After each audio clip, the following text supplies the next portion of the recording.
Fala família da Só Futebol, firmeza? Família, ontem, né, eu tô gravando esse vídeo no domingo, ontem no sábado tivemos o início de mais uma rodada do Campeonato Brasileiro, com 3 jogos e eu gostaria de destacar 2 deles aqui para vocês.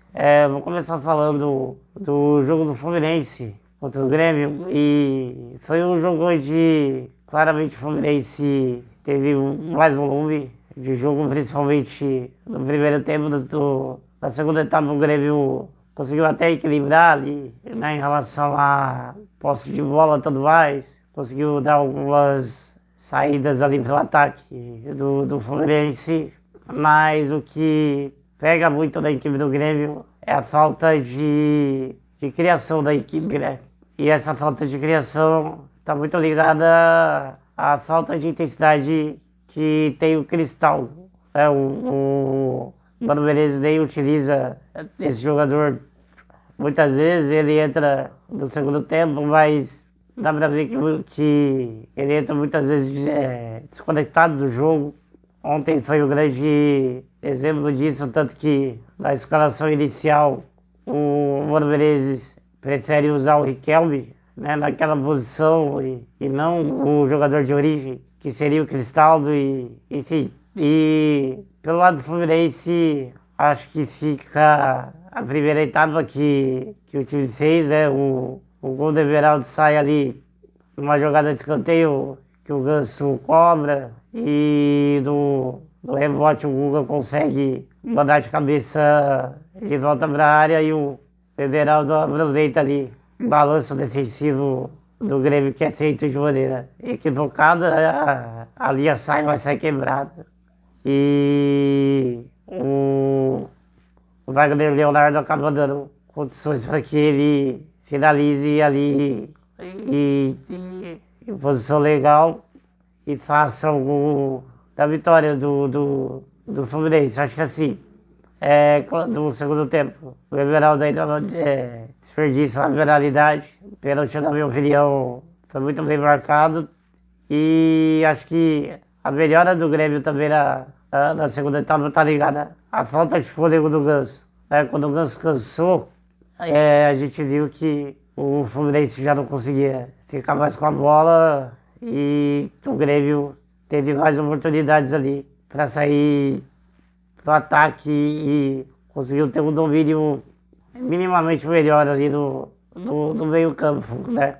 O Lima entrou no lugar do Ganso, mas não conseguiu dar a mesma dinâmica que o Ganso deu. Na primeira etapa, claro, né? São jogadores de calibres diferentes, né? Em relação ao nível técnico, mas o Canóbio entrou muito bem pelo lado do Fluminense e conseguiu dar muita intensidade e incomodar. Ali a saída de bola do Grêmio foi assim que o pênalti surge, né?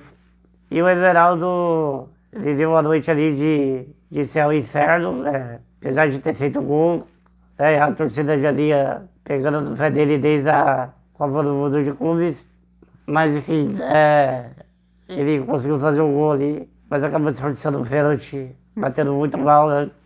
E enfim, poderia ter dado a tranquilidade melhor para o Fluminense o segundo gol ali. Bom, eu acho que sobre esse jogo é isso. Falar um pouquinho agora do jogo do Vasco. Acho que o Vasco, mais uma vez, desperdiçou. Na verdade, não desperdiçou, né? Fez um jogo muito ruim, na verdade.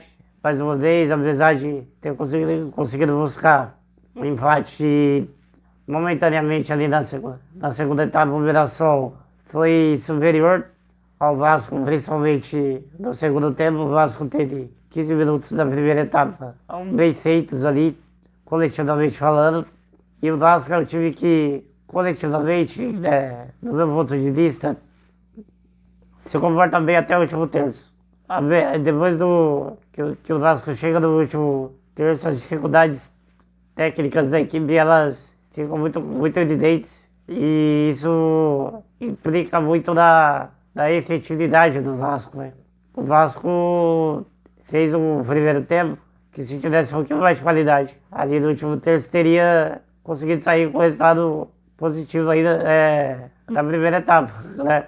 E o Mirassol, que não fez um primeiro tempo tão bom assim, voltou mais organizado na segunda etapa, conseguiu fazer 2 gols ali nos 15 minutos iniciais da segunda etapa e depois baixou bastante o ritmo, né? O Diniz fez modificações para deixar o Vasco muito mais ofensivo e acabou dando resultado ali momentâneo, como eu disse, de o Vasco conseguir uma massa, fazer 2 gols muito rápido também, mas mais uma vez o aspecto defensivo pesou, né, contra o Vasco.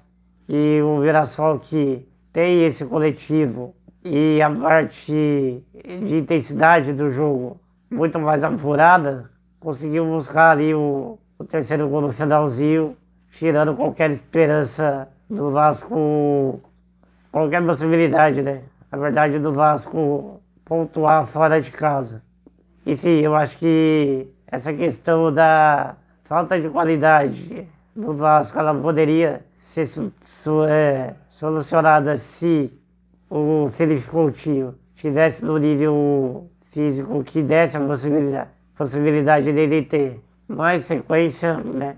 Mas não é o caso. Ele joga um jogo 2, fica 3, 4 fora, isso prejudica muito a dinâmica, né, tanto dele quanto a do Vasco. O Vasco claramente precisaria de um jogador como ele, né, com a qualidade que ele tem mais vezes, e isso acaba não sendo possível porque o aspecto físico dele pesa muito contra essa sequência de jogos que seria primordial para ele.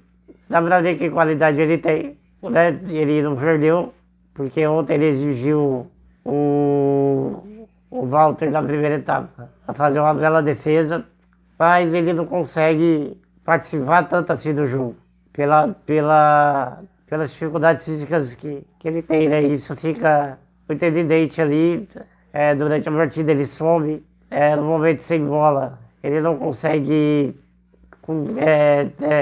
fazer, né, as funções defensivas que são importantes, porque hoje em dia todo mundo marca, todo mundo não que marca, mas não é que todo mundo marca, né, mas assim, todo mundo acaba tendo que ocupar espaços no momento defensivo e o Felipe Coutinho claramente não tem condição física para fazer isso. Isso acaba prejudicando bastante o Vasco também, além das outras deficiências que eu citei aqui da equipe. E eu acho que isso, cara, não tem, passa zero pelo Diniz, sabe? Eu acho que o Diniz, dá pra ver que o Vasco tem uma ideia, a ideia do Diniz, né, de sair jogando de trás, sair, construir desde lá de trás, de pressionar muitas vezes a saída de bola do adversário, mas da hora que o Vasco está com a bola, o lado técnico, né? Parte técnica dali que envolve os jogadores, prejudica a equipe a tentar buscar os resultados que são necessários, né? Acaba dificultando muito para o Vasco. Bom, família, é isso. O vídeo vai ficando por aqui, tá bom? Vou deixar meu Instagram aqui na tela e vai aparecer também na descrição do vídeo junto com o link do meu grupo no WhatsApp. Bom domingo a todos. Amanhã eu volto com o complemento da rodada, tá bom? Valeu, falou.